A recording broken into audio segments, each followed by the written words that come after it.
evening and thanks for joining us. Kenora OPP are calling the death of a 29-year-old Washagami Bay First Nation man suspicious. The man was located in a residence and pronounced dead by emergency crews. A post-mortem examination is scheduled for Monday at Lake of the Woods District Hospital. Treaty 3 police continue to investigate the incident with the assistance of the OPP Northwest Region Crime Unit and their Forensic Identification Unit. Anyone with information is asked to call the OPP or Crime Stoppers. Well, Council will get a look at a study on a local program aimed at helping people with severe alcohol and homelessness problems. The University of Victoria has been evaluating Shelter House's managed alcohol program for 7 months, and the results are encouraging. The 15-bed program for people with severe alcohol dependence opened in March 2012. Most of those taking part were previously living outside or in emergency shelters and have a high rate of contact with city police. The managed alcohol program has given the participants access to housing and health care services. The analysis being presented to Council indicates substantial reduction in rates of police contacts, hospital admissions, and detoxification admissions. Tomorrow night, Council will also be asked to approve a $2.8 million contract for interior renovations at the Whalen Building. 2/3 of the work is being paid for by senior levels of government. The Nuclear Waste Management Organization has unveiled 2 locations near Scarborough this week that may serve as the final resting place for Canada's nuclear waste. The agency held an open house in the community this week. Jonathan Wilson has that story. In April, the NWMO will conduct aerial and ground surveys of the area bordering the Gravel River Conservation Reserve and the logged area at the end of Crossman Road. 3.5 years into what the organization calls the Learn More process, it's prepared to start taking a closer look at Scriber's geology. The North Shore town has entered Phase 2 of Step 3 in the 9-step process, a point at which nearby Pays Plat First Nation will also be engaged. NWMO spokesperson Pat Dalsetti says at this stage, it's no more likely that nuclear waste will be buried near Scriber than any of the other 15 municipalities and First Nations engaged in different stages of the process. Overall, I think the level of engagement has been quite good. We also had our mobile transportation exhibit here in the summer. We had about 150 people attend that. And the attendance at the open houses has been good. We've been pleased with it. I think the attitude of people in the community is they understand that it's all the community is doing is learning, so let's learn. And it'll be several years before anyone is asked to make a decision if Scriber even reaches that point. Geologists will seek a 2 by 3 kilometer rock bed that will represent the safest option for nuclear waste burial. Former Scriber Mayor turned CAO Don MacArthur says as far as he knows, there aren't cottages or outfitters using the packages of land in question.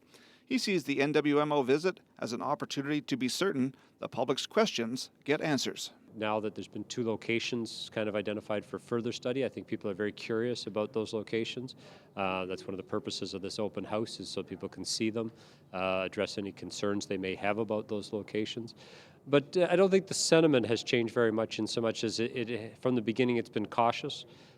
People ask a lot of questions, and that's where we're at right now is learning more, and hopefully people are getting the answers that they want. NWMO officials were in Ignace in February to announce 3 nearby areas under study.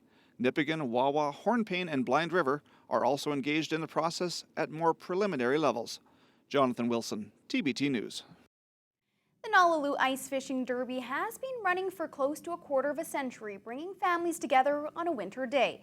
This year, the Derby almost didn't run. However, thanks to the community stepping up, fish enthusiasts were able to come together and put their best fish forward. Mike Albanese reports. The Nalaloo Ice Fishing Derby drew in such a large crowd from around the area that the fish stood no chance. The weather also cooperated, creating a perfect day to sit down by a hole and attempt to snag the biggest catch. Some people at the event weren't even aware that it almost didn't run. 3 weeks ago, we didn't know if we were going to have a derby this year or not, because we had some problems locally, but a bunch of very aggressive volunteers got together and they said we're going to have a derby, and consequently we're here today and finishing this thing off. Luke Truelove is an avid fisherman who says that ever since they've been given the green light to fish on Arrow Lake, he's made the trip close to every day. Truelove says he hasn't ever caught anything over 5 pounds. However, he was gunning for the big one at the Derby. I caught it on Arrow Lake today, probably between 12 and 1 o'clock. I was jigging all morning. Got my lines in, it was windy, tucked myself in around my hole, and I just sat down for about 2 or 3 hours. All of a sudden, I felt like I was hooked on bottom. 15-minute play, got it through the hole. Lucky. You always lose them when they're that big, right at the edge of the hole. How big is he talking? Just under 11 pounds, and although that weight put him into third place for biggest lake trout, he says he would have been fishing today regardless of whether or not the Derby was held. Truelove adds that the Derby is a great community event that brings excitement to everyone that lives in the surrounding area. Since I was about in grade 5 here, I grew up at Whitefish Lake. This Derby's been like a family thing since then. Generally speaking, everyone around here has some sort of fishing or hunting experience that they've done with their family. It's sort of something of a tradition for everyone around here, way of life. Volunteers estimated that close to 140 fish were brought in weighed, and contestants were able to finish the day chomping down on some fresh fish. Mike Albanese, TBT News. After years of hard work, trial and error, and a few letdowns, a Thunder Bay resident is celebrating the next big step for her innovation. Nicole Reed invented a reusable footwear cover called Yuli's that are also hands-free. The slip-on design is supposed to allow workers with steel-toe boots to easily transition from outdoors to indoors where the dirty boots cannot touch the floor. The idea came from her husband, who works in furniture. There were some early-stage issues with manufacturing, but Reed says she wasn't going to stop until someone told her to. The idea may sound basic enough, but the product was just picked up by U.S. company Hex Armor, which specializes in safety gloves. She had assistance from the Thunder Bay Innovation Center, which she says really helped her in every step of designing, manufacturing, and marketing process. The door and went, I had this idea, I don't even know what to do, and so they're like, we'll do a drawing, we'll help you with patent searching, write a description, do all that kind of stuff, and then okay, now I've done that, build a sample, and just step-by-step guidance through getting grant money, finding engineers, and that kind of, I've called them when I've been upset and I've been angry and frustrated, and they've been there for every step of the way. A lot of times people feel that they get the idea and maybe they patent it and they can go out and sell it to somebody. But if you look at the risk and reward, the farther the product's along, so that it's not just an idea with a patent, it's a real prototype or maybe an actual manufactured product, well, that's when people willing to acquire a product come along. Sanders says that in the past 8 years, only 3 ideas have come through the Innovation Center that have really made it. Reed will continue to work from home on the Yuli's product and has plans to expand the variations to make the product more applicable to different working environments. Mayor Keith Hobbs says most of the people opposed to building a new event center are senior citizens. For our TB News Watch question of the day, we wanted to know whether or not you agree.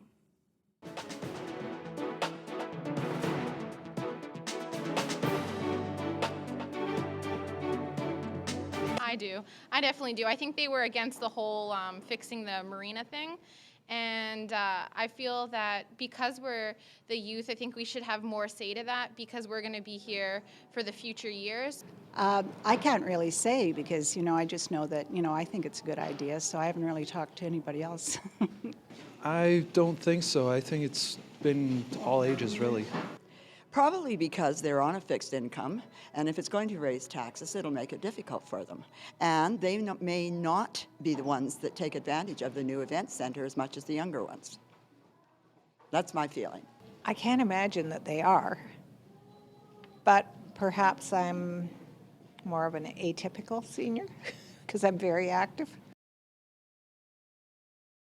2 years after the Ontario Federation of Snowmobile Clubs eliminated its district from White River to Nipissing, the sport in Greenstone is bouncing back. The Geraldton Snow Club was once one of 10 sled associations that made up District 16, but it's now a blank spot on the OFSC's Trail Guide of Ontario. The club had fallen just short of its mandated quota of 50 permit sales in 2011. The provincial board then voted to shut out the district, and Geraldton and Long Lac lost 200 kilometers of what was known as the Greenstone Loop. As this winter crests, the Snow Club has sold 150 permits.